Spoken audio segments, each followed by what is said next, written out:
normal sentir que me arrepiento a ratos de haber sido madre? Hay técnicas horrorosas Sí. y traumáticas para el bebé, como es el hecho de dejarlo en una habitación, el bebé va a llorar por naturaleza y que no atendamos ese llanto. Algo que yo añoro de cuando no tenía hijos, dormir con la puerta cerrada y de conectar de ruidos, de sonidos y decir, lo que pasa allá afuera no es mi problema. Porque mi problema... Ay, qué bien, esta tarde tengo tiempo. Y aprovecho para poner lavadoras, para lavar el piso, para arreglar no sé qué. No, vete y túmbate, vete a tomarte un café, ponte a leerte un libro, vete a hacer deporte, queda con tus amigas. Haz algo para ti también, que eso es súper importante. Sí. Crear sitios y momentos amorosos para que para todos el hecho de irnos a dormir sea un placer y lo consigamos. Pero no se enseña a los niños a dormir. Entonces, no compren humo que venden por ahí en redes sociales. Me decía una compañera, Dios, Naira, no sé si te pasa, pero yo desde que soy madre parezco hasta menos inteligente. El cerebro me funciona fatal. Y digo, claro, es normal. ¿Entiendes? Esto nos pasa. Yo lo llamo cerebro de pan. Entonces, a mí me cuesta. A veces estoy hablando y no recuerdo la palabra. Y digo, pero, ¿qué me pasa? ¿Qué pasa con la leche de fórmula? Que a veces no alimentamos a nuestros niños, los amasamos. Es decir, le damos mucha más cantidad que la que necesitan. Es decir, y por tanto ellos se quedan súper llenos y no tienen la capacidad ni de decir, ay, necesito un poquito de agua. Porque están súper Como llenos. diríamos en Canarias, está bollado. Está bueno. Bienvenidos una vez más al podcast de Psicomatrona, ese podcast donde sabes que hablamos de la maternidad y de la paternidad real, desde todas sus perspectivas. Y hoy vamos a hablar, Chasi, pues de diferentes dudas que tienen nuestros seguidores, que nos han hecho llegar a través de nuestras redes sociales, ¿no? Que también lo pueden hacer.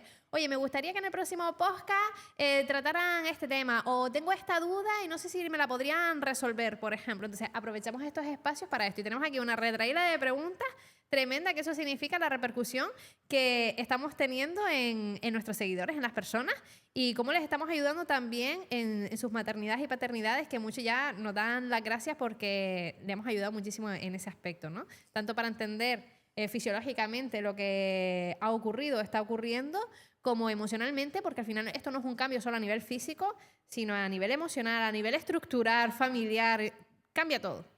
Cambia todo. Y la verdad es que yo me siento súper orgullosa de tener este espacio de psicomatrona en el que las mujeres y a veces también los hombres son capaces de expresar, y aunque a lo mejor no quieran venir de invitados porque no les gustaría contar su historia en público y que se quede guardado, sí que nos hacen llegar siempre sus historias, sus dudas, sus incertidumbres, y nos dan el permiso para que nosotras podamos sacar este tema, que al fin y al cabo siempre, al final esto está hecho para eso, para ellas y para ellos, y para que ellos puedan un poco seguirnos, aprender y poder ellos también desahogarse y resolver sus dudas. Así que aquí tenemos algunas dudas que le vamos a responder con las gafas de señora.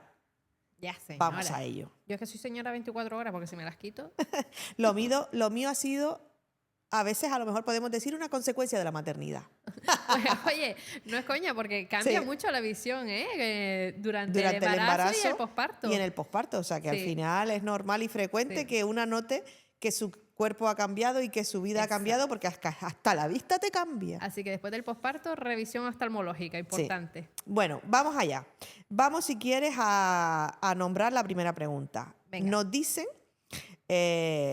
y gracias le doy por sacar este temazo, porque todas lo hemos pensado en algún momento de la vida. Y ¡no todos los días! Todos, pero no somos capaces de expresarlo, porque si no vamos a llevarnos la etiqueta de mala madre o mal padre. Y nos preguntan, ¿es normal sentir que me arrepiento a ratos de haber sido madre? Ay, Chasi. Mira, los hijos pueden ser lo mejor que te ha podido pasar en la vida, perdón. Pero eso no quita que obviamente, como dijimos, ser madre, ser padre, cambia totalmente la estructura de toda tu vida. Y muchas veces el problema también, Chasi, es que antes de decidir ser padres o madres, no pensamos realmente en ello. ¿Vale? También porque hay poca información al respecto, también como tú dices que estos temas, que a todos nos ha venido esa pregunta o esa afirmación a la cabeza, no nombramos, se convierte en tabú por miedo a ser etiquetado como mala madre o mal padre, pero es algo que a todos en algún momento nos pasa, ¿vale? Nos pasa y lo sentimos a diario, es decir, bien por lo súper bueno, bien por lo súper malo. Exacto. Y es yo te digo absolutamente ayer normal. y por ejemplo, ayer domingo por la tarde, que ya después de haberle hecho todos los caprichitos a nuestros niños, toca el decir, vamos a revisar deberes, porque ustedes me dijeron a mí que el viernes hicieron los deberes, pero no me lo creo. El padre sí se lo preguntó el sábado y se los preguntó el domingo y él dijo, los niños dicen que hicieron los deberes. No me creo nada. Ahí fue la madre a revisar los deberes. Ahí fue que hicieron de 5 fichas la mitad de una. Claro. O sea, que no se levantan de la silla hasta que no terminemos los deberes. Claro, yo terminé así, con los pelos así. Y un montón de veces digo, ay, madre, con lo sencillo que era mi vida cuando tenía una sola. O cuando no tenía. Es decir, los Exacto. domingos por la tarde eran diferentes. Claro, tú ten en cuenta de que pasamos de una libertad en el sentido, todos nos vamos a entender, ¿no? De poder levantarte a la hora que te apetezca, hacer y deshacer durante el día, de decidir, oye, he quedado con las amigas a esta hora y no nos preocupa el tiempo, ¿no? Porque no hay otra responsabilidad más importante y libremente, tranquilamente, sin preocupaciones, tú haces y deshaces en tu vida.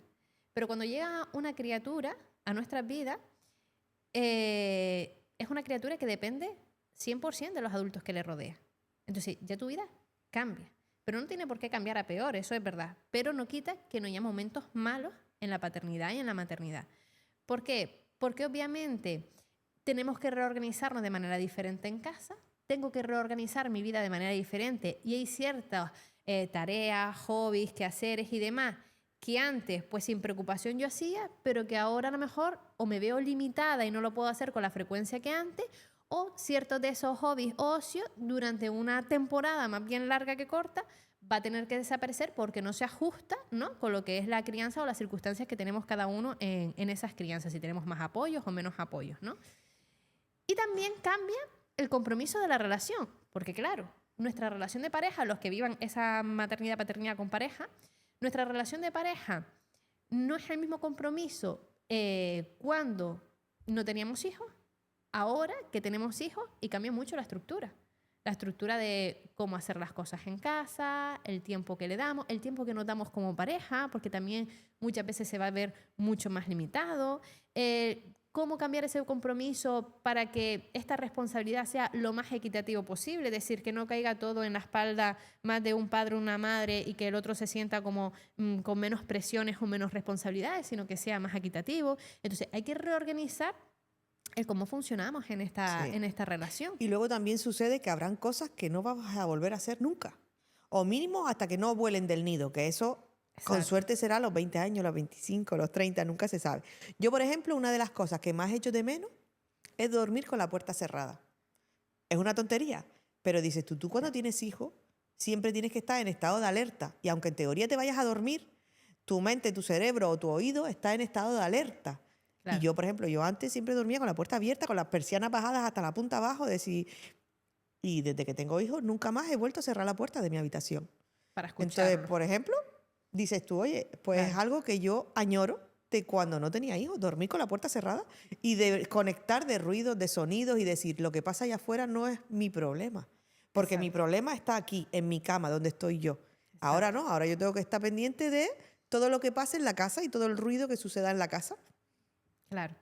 Entonces, tenemos que recordar siempre, Chasi, que esto me encanta recalcarlo mucho en consulta, que cuando nos convertimos en madres o en padres, existen 3 roles.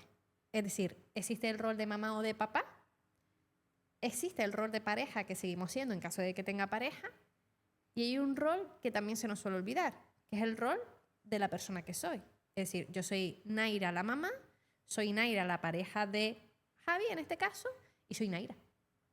Entonces, es muy importante no olvidarnos de la existencia de estos 2 roles, porque si solo me centro en uno de ellos o en 2 de ellos, pues los otros van a estar descuidados en ese sentido. Y eso nos va a pasar factura, tanto física como emocionalmente, que es súper importante.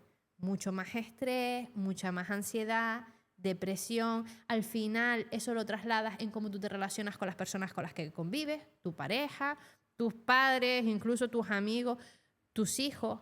No, es que me dicen, Naira, es que me siento tan mal porque a lo mejor le voy a llamar la atención al chiquillo o a la chiquilla y es que le grito, es que me desespera, es que a veces le hablo mal, es que soy borde, pero porque vengo con una carga detrás impresionante. El autocuidado prácticamente ni existe. Ese ratito Por ejemplo, como yo tuve ayer de quedar con mi amiga y decir, amiga, nos vamos a desayunar tú y yo juntas sin niños. ¿Vale? Que hasta la camarera, que somos habituales, me dijo, ay, chiquillas, hoy se le ve con una cara, ¿vale? Totalmente hoy vienen diferente. solitas. Dice, se nota que vinieron sin niños. Y yo, claro, ¿vale? Es que hoy Y- vengo a desayunar caliente y a respirar, que es importante también. Exacto. Y a desayunar sin tener que ocupar mis manos pues, en otro bebé, en que aquella no se limpie porque se manchó, en que te estén toqueteando todo el rato, ¿no? Tranquila, sin preocuparme de otra cosa, sino de mi propia asistencia. Sabiendo que los peques están bien cuidados y que no me tengo que preocupar. Porque a veces también pasa ya así que tenemos que aprender a delegar ciertas responsabilidades y dejarnos apoyar, ¿vale? No sé si a ti te pasa que hayas escuchado, "Ay, es que me cuesta tanto pedirle, ¿no?, a mis familiares que nos echen una mano, es que lo vemos mal". Y yo siempre hago la idea de que, mira, nosotros porque vivimos en este primer mundo, ¿no?, en nuestras casitas y demás, pero la importancia que tenemos genéticamente de formar parte de una tribu. Si nosotros viéramos las tribus que todavía existen, yo qué sé, en el Amazonas, en los bosques y demás, ¿qué vemos? Pues una organización dentro de esa tribu en el que hay personas que se encargan de la comida, personas que se encargan de recolectar o traer esos alimentos, personas que se encargan, yo qué sé, de hacer las cabañas, me lo estoy inventando todo, ¿vale? Y personas que se encargan de cuidar de todos los niños de la tribu. No es yo soy la mamá, papá y solo trato a este niño, pero si veo que aquel se está echando la piedra en la boca, paso de él porque sabe de su madre o de su padre está. No, es decir, todos cuidamos de todo. No tengo que pedir, todos cuidamos de todo.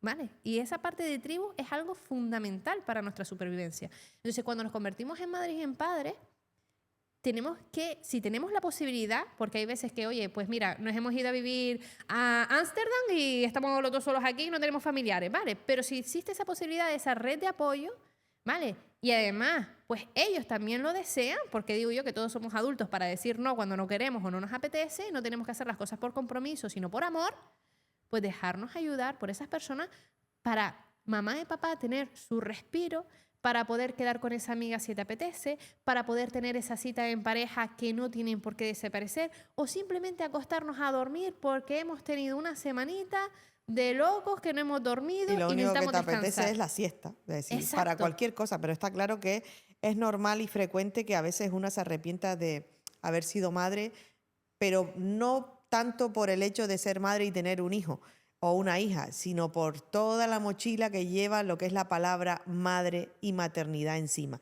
lo que está políticamente correcto y lo que es políticamente incorrecto, lo que me puedo permitir y lo que no me puedo permitir, lo que digo y lo que no digo, para no llevarme la etiqueta.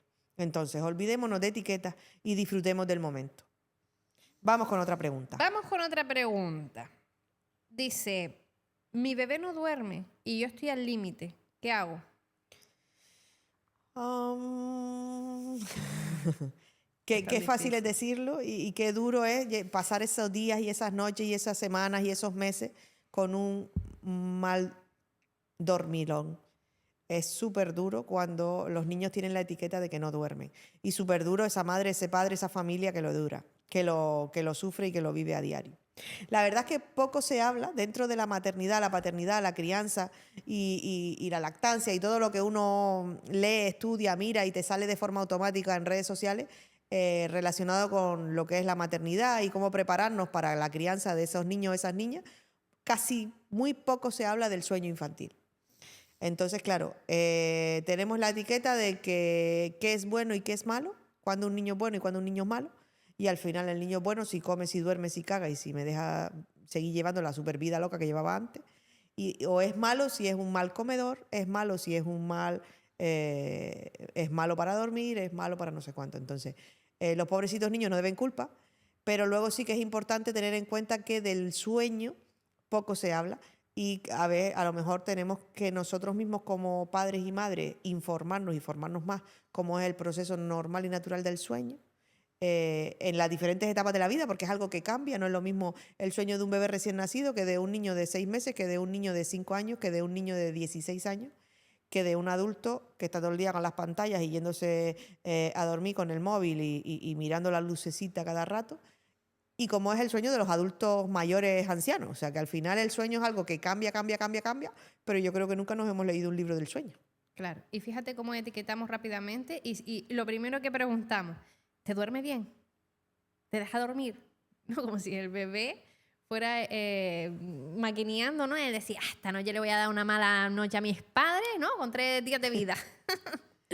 Entonces, es verdad que no todos los bebés son iguales en ese sentido y una de las cosas que normalmente se ve más afectada es el tema del sueño. Pero fíjate cómo el cuerpo está tan preparado para eso, Chasi, que puedes haber dormido profundamente 2 horas y estar el resto de la noche sin dormir y aún así tener energía al día siguiente para ir a trabajar, para hacer la comida, para recoger al resto de hijos que tengas a lo mejor del colegio, lo que sea, es decir, para seguir con tu vida, con tu día a día, ¿vale? Y por eso es tan importante lo que decíamos antes de ese apoyo para decir, oye, necesito una siesta porque llevo unos cuantos días así y voy a reventar. Ya me estás afectando a mi estado emocional, por ejemplo, al estado físico, porque a lo mejor estoy más desconcentrada, estoy cometiendo más errores, puedo tener un accidente. Entonces, es importante ese apoyo, ¿vale? Sí. Y no etiquetar tanto que al final los pobres bebés pues no es que estén maquineando en su cabecita pues cómo fastidiar hoy a mamá o papá, sino que es su desarrollo normal, su cerebro siempre va a estar cambiando, influye mucho, por ejemplo, si damos lactancia materna, las crisis de lactancia que suelen dar, ¿no? Entonces, hay diferentes periodos que el bebé no siempre va a dormir bien. Y aunque incluso el bebé que es súper dormilón y de repente pasa una etapa no dormilona, ¿no? Y va fluctuando en ese sentido. Entonces, cada bebé es único. De hecho, es algo fisiológico que todas las familias llegan como súper perdidos, ¿no? Como diciendo, oye, ya como que la gente se informa más y se forma más en cómo alimentar al bebé, si con lactancia materna, si con lactancia artificial, si con este tipo de leche, si la otra, si hago colecho, si no hago colecho, decir. Pero siempre entra mucho miedo a hablar de cómo vamos a dormir.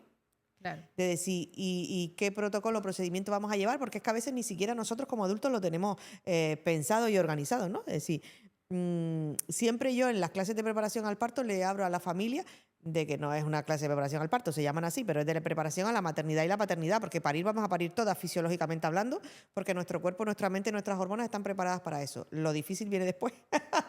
De decir, entonces, yo les digo, tienen que pensar y decidir antes de que nazca el bebé cómo van a dormir. ¿Qué es lo que dicen las recomendaciones sanitarias? Que siempre se aconseja que duerma el bebé dentro de la misma habitación que su madre y que su padre, mínimo el primer año de vida.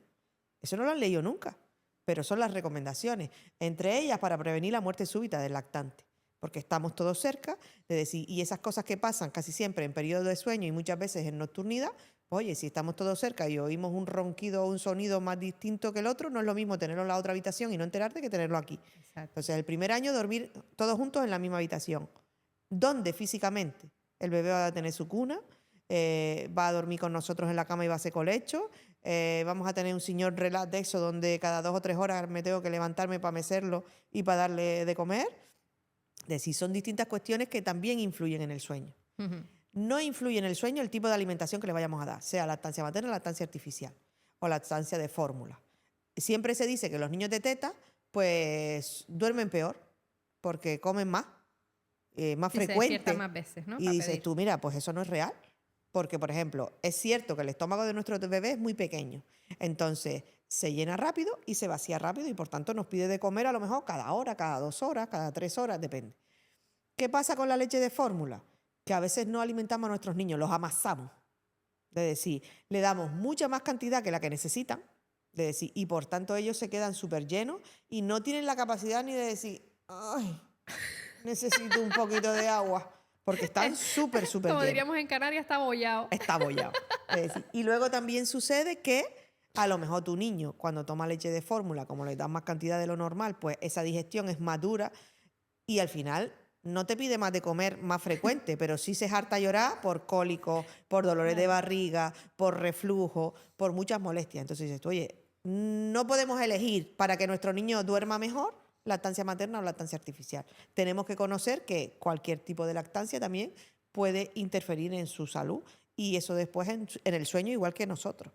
Y no comparar, Chasi, porque hay muchas veces que decimos, ay, es que el bebé de la vecina que también nació prácticamente en el mismo tiempo, duerme fenomenal y el nuestro no, ¿no? Algo estaremos haciendo mal, ¿no? Entonces, no comparar porque al final vamos a terminar con la culpa de creer que estamos haciendo algo mal, que yo qué sé, que nuestro a lo mejor bebé viene mal, por así decirlo, y no es cierto, ¿vale? No. Sino que cada bebé tiene su ritmo y su desarrollo. Y es muy frecuente que los primeros meses de vida, por lo menos hasta el primer año, los niños no tengan un ciclo de sueño de 8 horas como nosotros. Claro. Y yo te De diría hasta los decir, 4 años.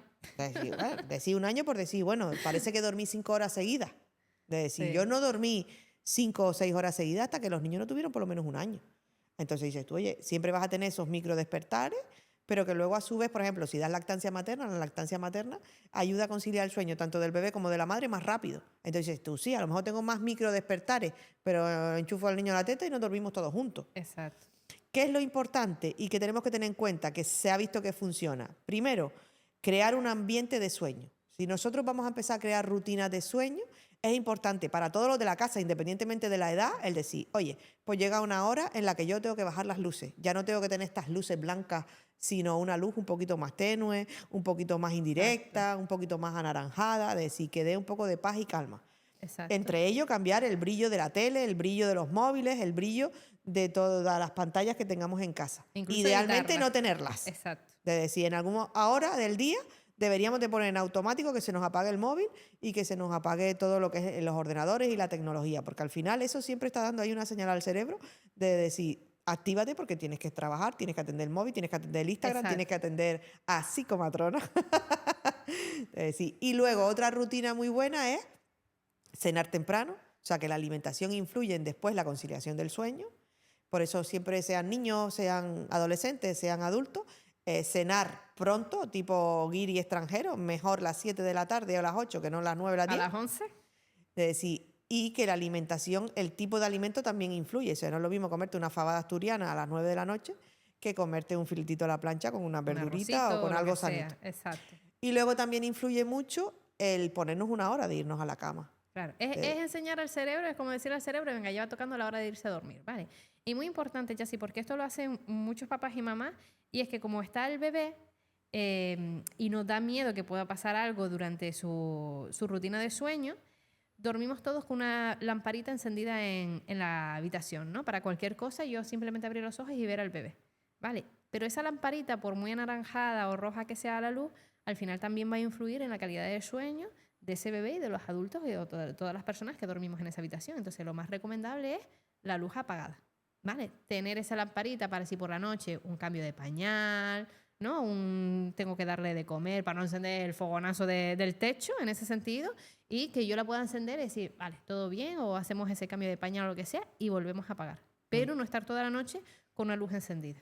O tal vez tener la persiana un poquito abierta. Entonces, que la luz que entre, tanto de noche como de día, sea la natural de las Exacto. rayitas de la persiana que se van reflejando en las paredes de nuestra habitación. Que en teoría la salud y los profesionales especializados en el sueño, que los hay, indican eso. Es decir, que nosotros deberíamos de seguir el ciclo de la luz Natural, exacto. y que por tanto hasta nuestra vida, nuestro trabajo, nuestros estudios deberían ir enfocados a la luz solar y que la hora de dormir es la hora que el sol se va y la hora de despertarnos y activarnos es la hora que la luz esté presente.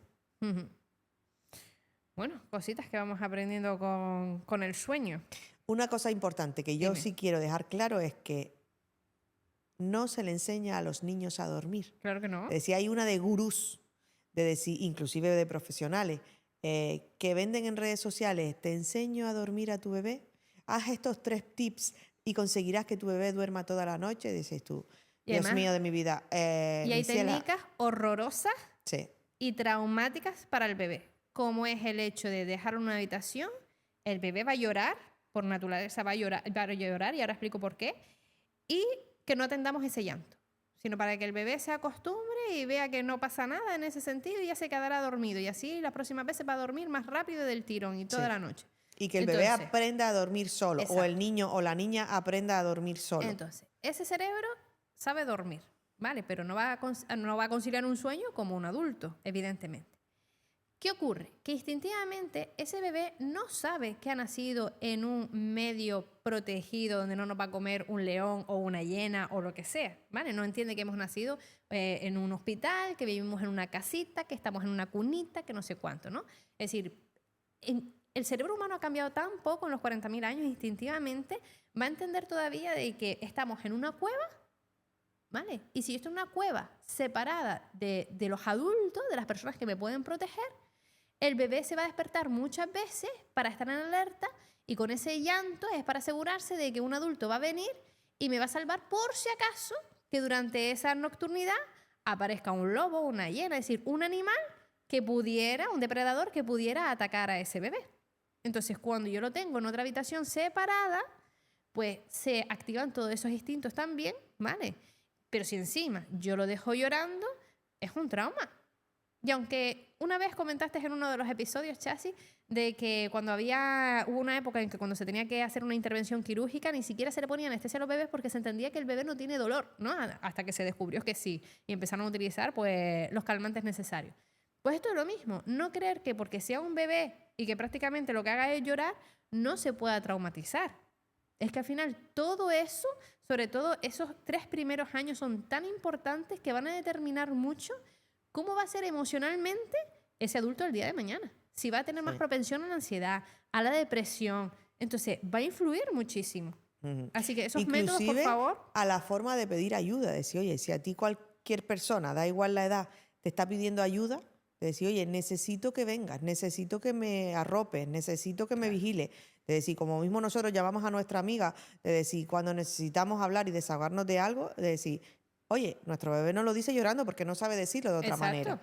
Entonces, no se le enseña a los niños a dormir. Se pueden crear sitios y momentos amorosos para que para todos el hecho de irnos a dormir sea un placer y lo consigamos. Pero no se enseña a los niños a dormir. Entonces, no compren humo que venden por ahí en redes sociales. Te hace otra pregunta a nivel más fisiológico.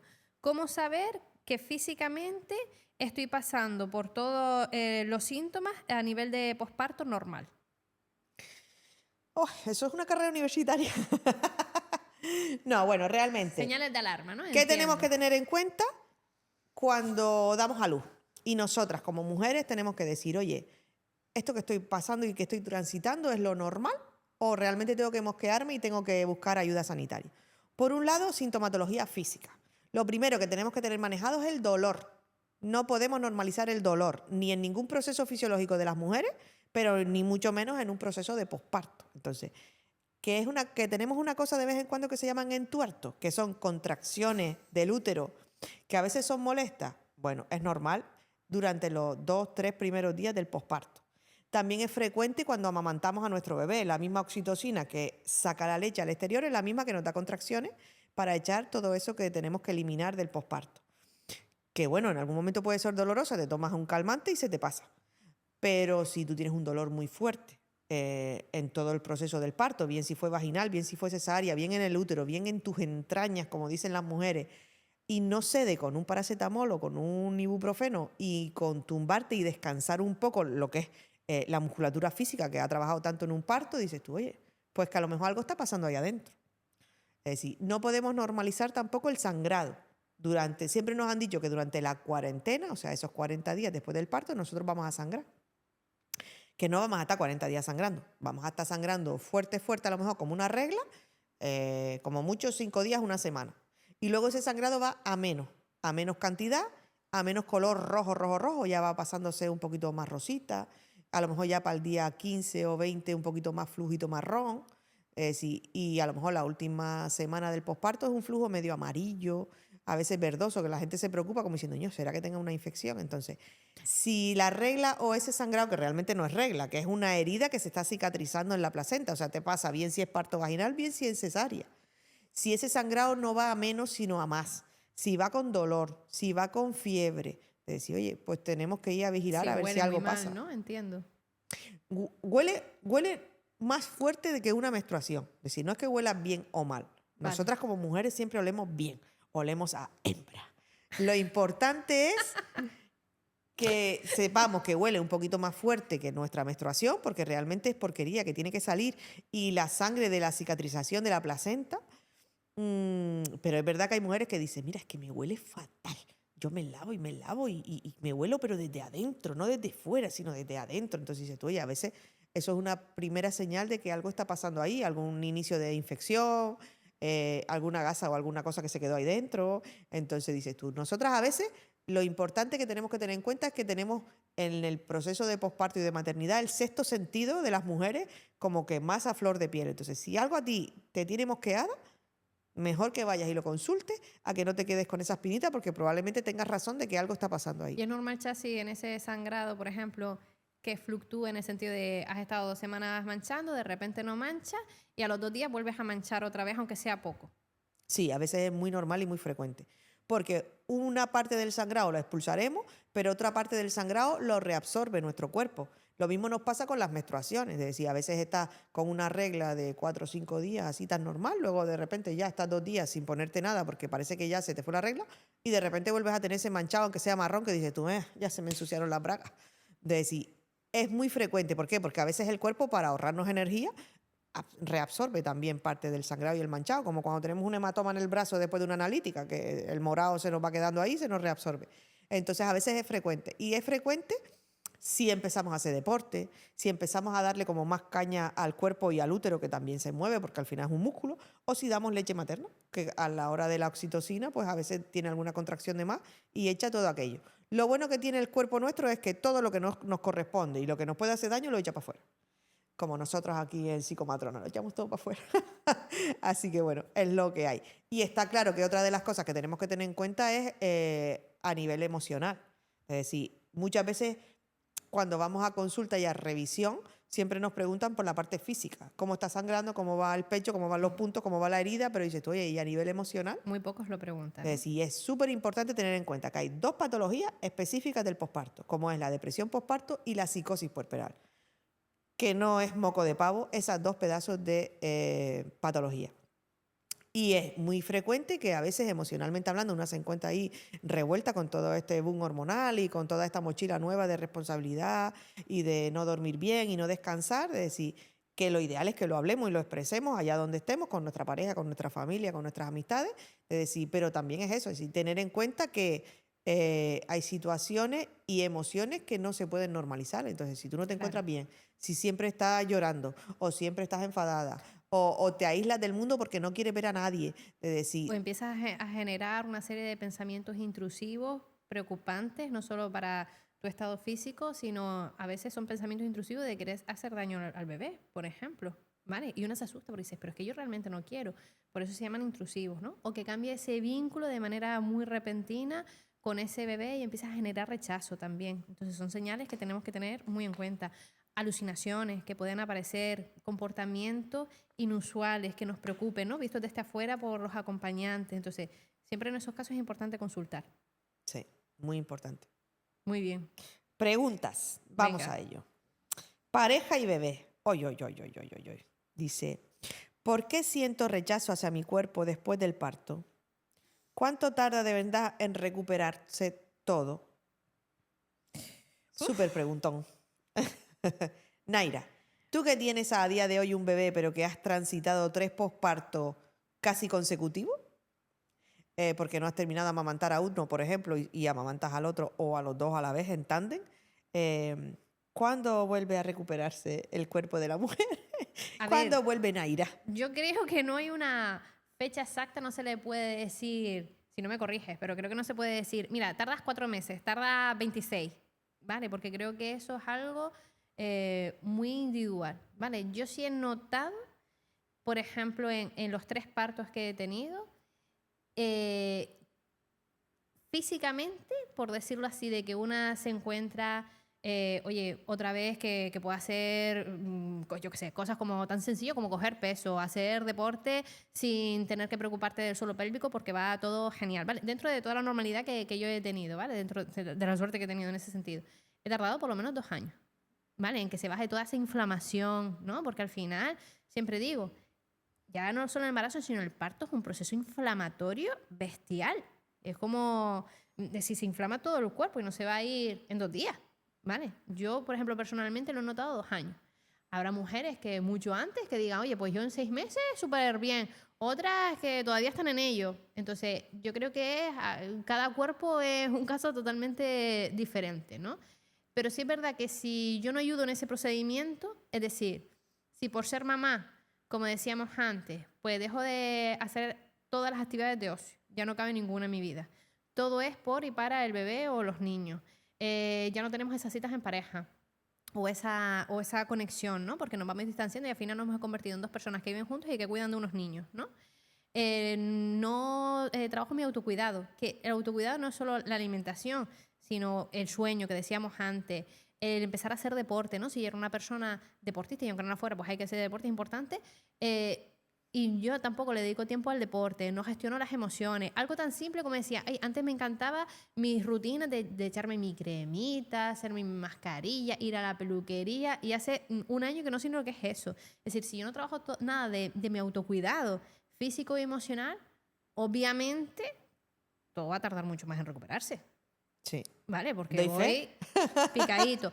Pero claro, no tenemos que sentirlo en el cambio físico. Obviamente tu físico va a cambiar. Tu pecho, tu barriga, el culete, es decir, cambia todo el cuerpo en general, ¿vale? El pelo, la vista, ¿no? Que decíamos antes. Entonces, el cuerpo puede que no vaya a ser el mismo, pero no significa que tenga que ser peor, No, ¿vale? al contrario. Yo siempre digo que realmente la mujer que tú eras antes de dar a luz nunca va a volver.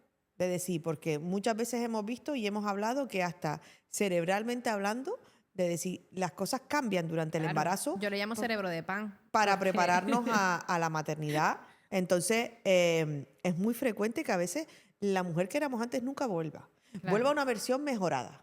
Claro. Es decir, entonces, oye, muchas veces echamos a la mujer de antes, pero no tanto a la mujer de antes, sino a lo que hacíamos antes o lo que yo me Ya. permitía antes que ahora no me puedo permitir. Entonces, son versiones diferentes, ¿vale? Y es importante cuidar esa nueva versión, aceptar esa nueva versión y mimarla todo lo posible. El otro día me decía una compañera, Josnaira, no sé si te pasa, pero yo desde que soy madre parezco hasta menos inteligente. El cerebro me funciona fatal. Y yo, claro, es normal. ¿Entiendes? Todo nos pasa. Yo lo llamo cerebro de pan. Entonces, a mí me cuesta, a veces estoy hablando y no recuerdo la palabra. Y digo, pero ¿qué me pasa? Algo tan sencillo. Oye, eso que se abre así con la mano, la puerta, sí, eso, la puerta.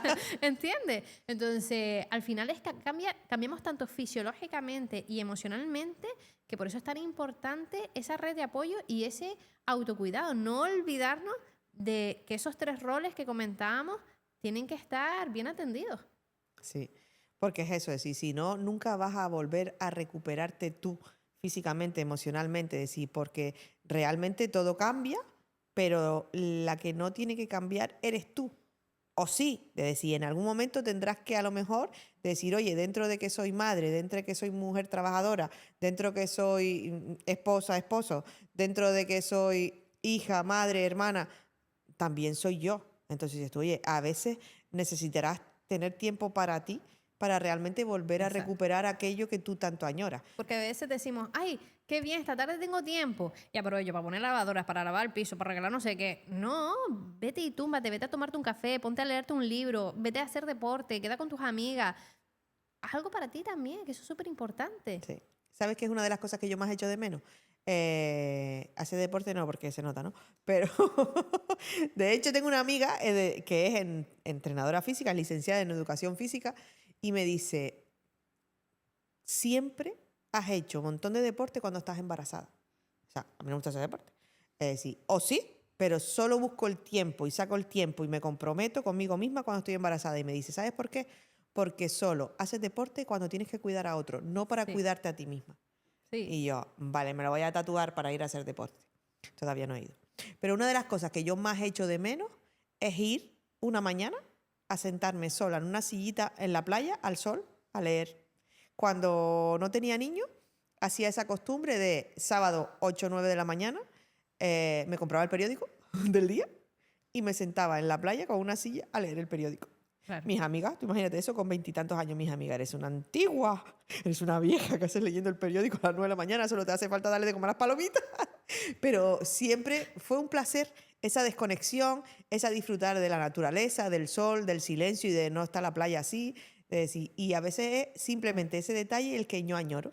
Y seguramente volverá, ¿vale? Lo que pasa ahora, toca un proceso de Vuelve si adaptación. te permites que vuelva. Y si lo Exacto. buscas, y si dices, Y si hoy te me apoya. priorizo y Exacto. hoy salga el sol por donde salga y salga el plan que salga, yo voy a ir, aunque sea una hora, a hacer este acto sola. Exacto. Entonces- Y que a lo mejor no puede ser exactamente a las 9 de la mañana porque yo qué sé, estamos todavía con los desayunos, la vestimenta o el acontecimiento del último momento.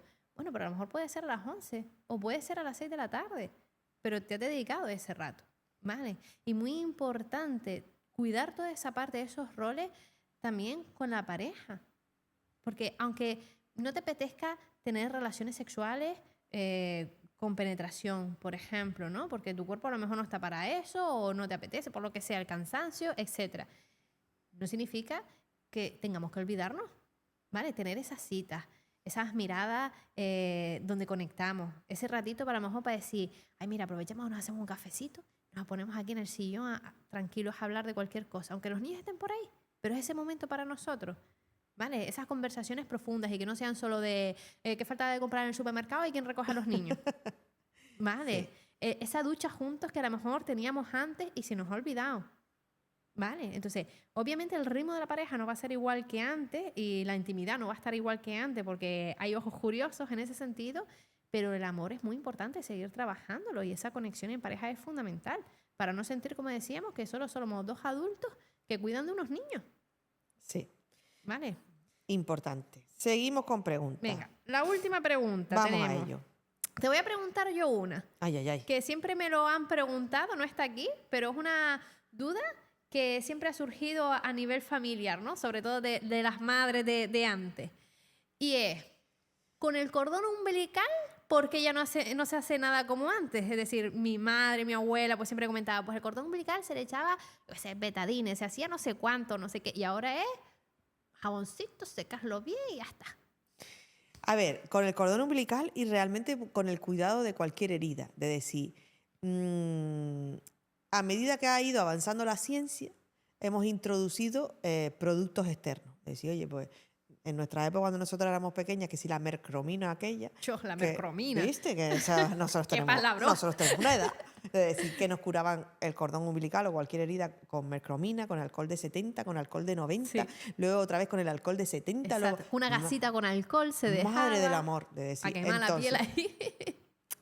¿Qué pasa? Que a medida que hemos ido añadiendo cosas y si la ciencia ha ido evolucionando y por tanto los productos también, nosotros hemos ido practicando y practicando y practicando, hemos conseguido el objetivo final, que era que no se infectara el ombligo o cualquier herida, pero a veces nos hemos dado cuenta que es a costa de el daño y el perjuicio al bebé o a su piel. Entonces, se veía que cuando usamos yodo, o sea, povidona yodada, que es lo que es el betadine a nivel comercial, o la mercromina o algo de eso, claro, no nos dábamos cuenta que curábamos la herida, pero el yodo que tiene la povidona yodada o la mercromina lo absorbe la piel. Y entonces había niños que tenían altos niveles de yodo en sangre y por tanto alteraciones en el tiroides, que el tiroides es una de las hormonas fundamentales que gobierna casi todo el cuerpo, y se veía que el exceso de yodo pues hacía que se alterara el tiroides. Pues entonces fue cuando se decidió que nada de yodo, povidona yodada, betadine, mercromina a ningún niño pequeño, pero tampoco a ninguna mujer embarazada, porque pasa también a nuestro tiroides y al bebé. Entonces se pasó al alcohol de 70, alcohol de 90, alcohol de 90, alcohol de 70.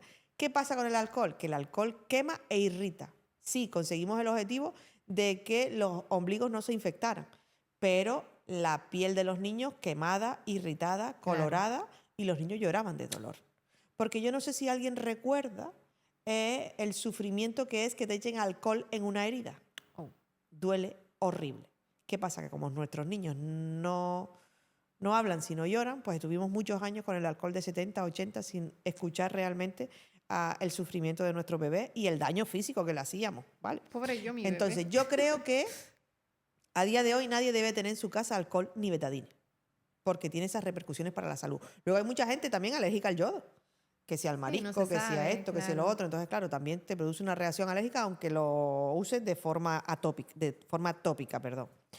Y entonces luego se llegó a la conclusión de que dices tú, a ver, antiguamente nuestras madres, nuestras abuelas, nuestras bisabuelas, las mujeres de las cavernas, ¿con qué curaban las heridas y con qué curaba el cordón umbilical? Con agua y jabón. ¿Y se infectaban o no se infectaban? Oye, pues al final se vio que se infectaban no por lo que le echaban, sino probablemente por las condiciones en las que se cuidaba y se criaba ese bebé. Entonces dices tú, oye, pues cuando mi abuela, a lo mejor, o mi bisabuela, tenía la misma habitación, los animales que sus hijos, de decir, y no había baño, pasaban esa bacteria. Entonces dices tú, oye, pues probablemente a lo mejor esos ombligos se infectaron no porque no lo limpiaban bien, sino porque el ambiente en el que se criaba y en el que estaba ese bebé tan indefenso con ese ombligo y esa herida, pues es lo que hacía que se infectara. Entonces al final se ha visto que el agua y el jabón que se usaba desde antaño sigue funcionando bien para tener las heridas limpias, el ombligo limpio y que vaya cicatrizando de forma natural y fisiológica. Al final, como los puntos en caso de que tengamos un desgarro, agüita y jabón. Claro, igual que los puntos de una cesárea, agüita y jabón. Realmente, hasta que no esté infectado, no hay que usar ningún medicamento, porque al final la povidona iodada es un medicamento.